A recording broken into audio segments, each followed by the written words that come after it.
Hi, it's Brittnee Bond. Welcome back to the Remote Collective. In today's video, I'm going to share with you my crazy adventure during coronavirus to get somewhere safe right before lockdown. So I came all the way here to Thailand in a crazy whirlwind of adventure that I'm going to tell you about. And also today's video is all about how to manifest your reality. Like, we have so much more control over our reality than we realize, and I want to share some stories with you to prove this to you, because I do this all the time. I manifest my reality, and I want to give you some tips, advice, feedback on how I'm able to do this. So I hope this helps you, and welcome to today's video of Remote Collective. To dive right into it, I normally base in Thailand. So in February, I was in Chiang Mai. That's my home base here in Thailand, and I've been doing it since like 2016. I'll spend half the year here. But I usually am gone for half the year. So I'm like traveling all over the world, speaking at conferences, meeting up with friends, doing exotic things, crazy things all over the world. So I left in February to go back to the States for the first time in 4 years. Last time I was there, Obama was president, so that's kind of telling you how things have changed. And I went back there, had a great time, seeing all my friends, and then I went to Rio for Carnival, which was amazing. I met up with one of my best friends, Rosanna. Love you, Rosanna. And she started the Lisbon Digital Nomad group in Lisbon. But we met up there and we partied for almost 3 weeks, dancing in the streets during Carnival. And then I tried to come back here to Koh Phangan, where I am now, because some friends were having a bachelorette party and I couldn't make it on the plane because I have standby tickets, which means if there is a seat on the plane, you can go. And if there's no seats on the plane, you can't go. And I didn't realize that Carnival is pretty much like New Year's. Like, everyone's flying in and out all the time, and it's just craziness. So I didn't make it on the plane, and I thought, okay, I'm gonna go to New York and just be in New York for a little bit if I can't get back to Thailand, because the plan was to be in Africa for a couple months after that. So I went back to New York. I had an amazing time, again, partying with my friends. One of my friends, Veronica, had this really great birthday party, which I didn't realize was going to be the last legal that weekend was the last legal weekend to host events in New York since coronavirus hit. So when I was there, they started getting tons of cases and everyone was like freaking out. And I flew out on Monday, and Monday it was illegal to host events anymore in any way in New York, and it's still like that to this day, as far as I know. So I got on the plane from New York. I was supposed to go to Egypt. There is this co-living space in the Sahara, on a Sahara in the desert, and they were like, come stay with us and do promotional videos. We'd love to host you. Like, we can blah, blah, blah. So they were going to pay me to come out there, and I had a layover in Germany. And as I was getting on the plane in New York, I got a message from the founder of the co-living space saying we had to close down the co-living space because of coronavirus. And he had like ran back to England, where he was from. And I was like, what do I do now? And then so I got on the plane to my layover in Germany, not knowing if I was going to Egypt. And when I got to Germany on my layover, I looked up the news, and where I was going to do a boat trip up the Nile River. And that boat company that I was going to use like a week later is where the epicenter of the coronavirus that hit Egypt. So like 45 out of the 46 cases that just happened were on this specific boat that I was going to take a week later. So if I was 1 week off, I could have been on this boat. So, and then the whole country was freaking out, and they weren't sure if they were going to lock down soon, which they ended up doing. So I listened to my intuition. I talked to some friends, and I was just like, I don't think Egypt is a good place for me to go. So I rerouted to the next place on my journey for the year, which was South Africa. So I already had bought my tickets for Africa Burn.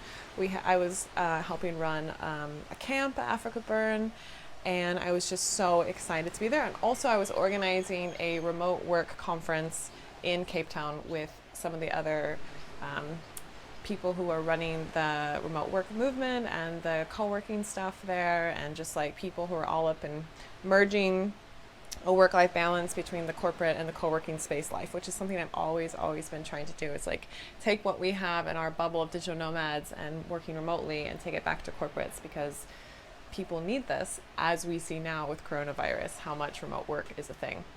So I landed in Cape Town when there was no cases of coronavirus, and within 5 days they had like 100 cases, and we were still like working with the major corporates there. We were planning to do this conference, and I'm just in my head thinking like, how close can we cut it before this whole country gets crazy with coronavirus? Because I had been in Brazil when they got their first case. I was in New York when they got their first case. Egypt closed down before I could even get there.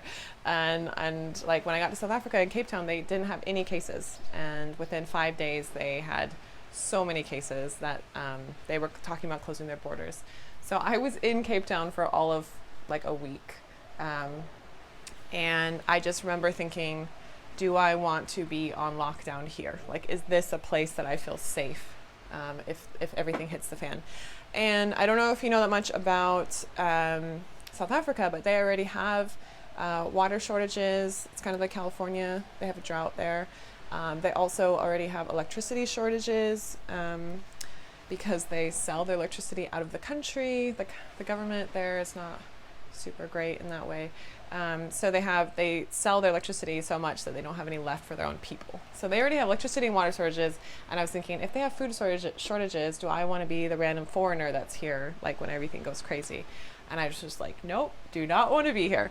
So I thought, where's home and where's safety? And that's Thailand. But right now during that time we had Chiang Mai, where I normally live, has a burning season every year, which I'm not going to get into, but it's terrible, and like it's the worst air quality in the whole world. And so I had my house there, and like that's my home and like my whole community, but I didn't want to go back there during that specific time because it's like the worst time of year to be in Chiang Mai.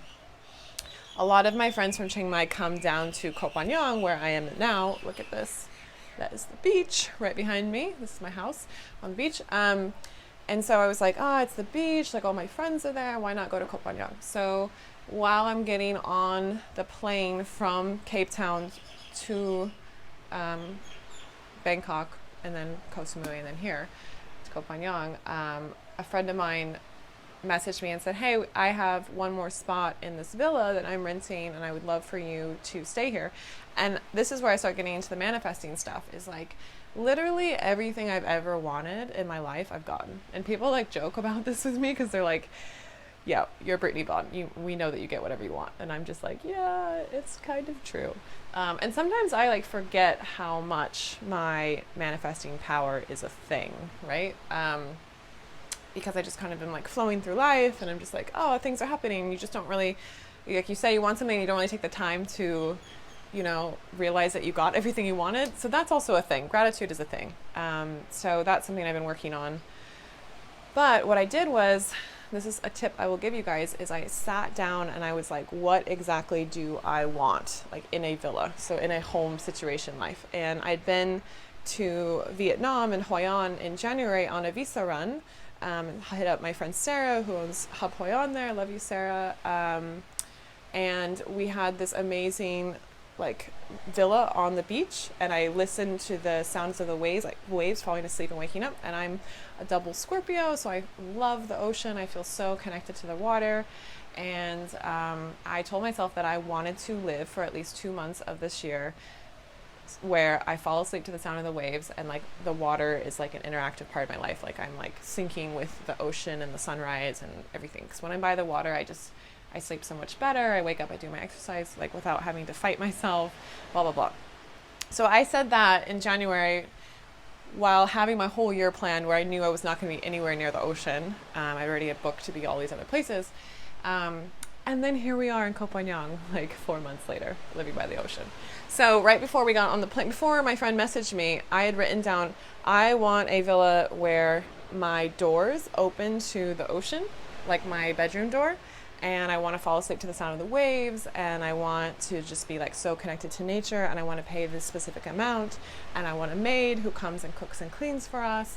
Like I just had all these new standards of things that I wanted, because things just kept getting better and better in my life, and I was just like, this is my new standard. This is what helps me to be productive and to get everything done and like show up for other people, is if I can have these things taken care of for me, like nourishment of body and soul by the water, and also help with my daily life. And in Thailand, having a maid and a cook costs about $300 a month. like full time. And you can even have them live with you, but I don't really want someone to live with me. So when we showed up in the villa that my friend invited me to stay in, it was all of those things and more, to the point where like my friends who knew what I had said I wanted were like laughing at me, because they're just like, how do you get this? And I didn't know how much it was going to cost. And initially it was a little bit more to stay in that villa. And we renegotiated with the owner because we were going to stay there longer. And like the number that he came back was like the exact number I had in my head of how much I wanted to pay. And I was just like laughing to myself. So one thing I will say is that if you are going to manifest something, be as specific as possible, because if you are vague of what you want, and maybe it's from your own limiting beliefs or fear that you're asking too much from the universe will respond to that in vagueness and whatever your limiting beliefs. Like if you say, I don't want something, the universe doesn't hear I don't want, they just hear the thing that you're talking about. Like, I don't want to get cancer. All they hear is cancer, cancer, cancer, cancer. I know that's a pretty extreme example, but you get what I'm saying. Like if you say what you want and you focus on that and you sit with that and you like meditate and you feel how it will feel when you already have a thing and you're already grateful that it's in your life, all of that is telling the universe that that is the thing that you are going to manifest. And you can start small, like start with something in your life that you want that feels not as scary as the big thing that you want in your life. But I will tell you that what I've started to ask new people is, what is your deepest purpose in life? And that's something that I think also lines up with what you're manifesting, because if you're in line with what you're wanting to do with your life, then you are going to manifest that more easily, and the universe is going to be in sync with that more easily, right? So this is my comeback video to let you guys know that I am alive and well in Koh Phangan, and I'm manifesting the shit out of everything. I have I don't know if you guys also know this, I do business consulting, so I run a lot of business masterminds. So I have a couple of those going on the island. I just launched a whole series of women, it's called Women's Circle Mastermind. So it's a blend between a women's circle and a business mastermind, which is very beautiful. It's happening online around the world, so let me know if you want access to that. And it's also happening in person. I'm doing a group here in person on Koh Phangan for women entrepreneurs. So, and I have a YouTube mastermind that I organize. I have lots of other business masterminds that I organize. I'm always, always, always doing something. But I haven't been online in a while because, you know, coronavirus. And then I got in a pretty bad scooter accident here, my first ever scooter accident in my life. And then I got dengue. So that's a thing. Dengue kind of really sucked. But what was the worst part was after dengue, sometimes people don't tell you this, is that you can get post-dengue depression. So this is something that no one really talks about, but dengue kind of breaks your brain a little bit. And when you come back, the hardest part was when I physically started feeling better, this whole wave of sadness washed over me. And I didn't know what to do. I didn't know how to act. I didn't know what was up and what was down. And I've faced a lot of depression in my early 20s, and I know what it feels like. So I knew that I was depressed because I remembered the feeling of being depressed, but I didn't know where it was coming from. I didn't know how to fix it because I was still physically weak. And I didn't have the emotional energy to really deal with it. So I think it's really important to put this out there, because I think a lot of people, if you don't know what it is, it can just be so hard. And I really, my deepest purpose in life, this is what I'm realizing. I'm putting my foot up on the table. I wish you guys could see this. I'm just my deepest purpose. My deepest purpose in life, I've realized, is to help people to feel brave. And that's why I'm so excited to be back making videos and leading things around my community and building communities as I always do, because I want to create safe spaces for people to connect with each other and heal, and then be brave enough, feel empowered enough to go out and do whatever they want to in their life. And that makes me so excited. So there's so much more of that to come, and I'm really excited to share all of that with you. And the last thing I want to share is I did something called the Inner Walk, which is a 4-day walking meditation that they have here in Koh Phangan. It's organized and run by a healing center here called Wonderland, which is pretty much a fairy tale place. that they've created. You can go there. It's like on the outside, it's like yoga and wellness and meditation and an all-you-can-eat vegan buffet. But on the inside, they're doing amazing things like organizing a program called the Inner Walk, which is a 4-day walking meditation. So you walk for 4 hours for 4 days. 4 hours each day for 4 days. So total like 16 hours of walking. Let me tell you, that's crazy, okay? Let me tell you. But they started with a Dharma talk from a monk, and then they end it with a sharing circle every day. And it's basically like 4 days of just being completely inside your head and figuring out what you believe and like what are the stories that you're telling yourself and like what do you care about in your life and like what is your deepest purpose in life and like how do you want to help people. And so for me, it was really, really amazing, and I feel super empowered myself. Like I feel like I gave a gift to myself in that, because I cleared out a lot of stories and a lot of junk from like past relationships and things that have happened, and I'm like ready to move and shake and do amazing things in the world.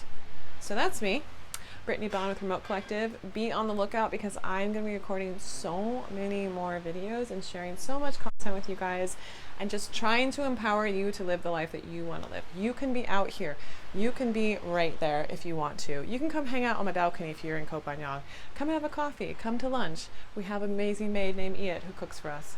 Okay, love you guys. Have an amazing day. Make sure you hit subscribe and like at the bottom of this video. Super helpful and supportive if you do that. It makes me feel amazing. It makes me feel like I want to go conquer the world. It makes me feel like I want to like share more sunshine with you.